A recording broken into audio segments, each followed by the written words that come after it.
កម្មឆ្នាំ7-9បងប្រពីស្រងស្រីស្ងួនប្រទាំងកូនកើតទុករៀងរៃប្រត់អនុសាដើរបងធ្លាប់មាននឹងស្រីមិនស្មានសងថាពីស្អីដាច់ចិត្តពីប្តីគ្មានក្តីស្រណោះដួងចិត្តប្រេះស្រាំព្រោះស្នេហ៍បាំងបែកបងលាអូនទាំងទឹកភ្នែកអកទួញស្រែកបេះដូងព្រៀមក្រោះកោះអន់លងចិនទីកប់ស្នេហ៍ដែលនៅតែឈ្មោះ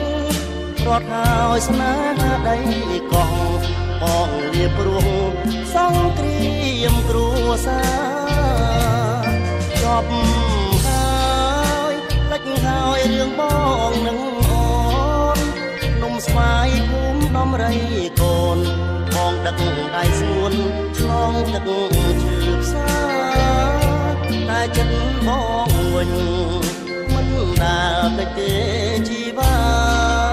អូនជឿតាមពាក្យហុងសាវាជេបងថាមានពិចារណាឡើយអមលុបដើមព្រីងក្បែរចំការពោតខ្ញុំសូម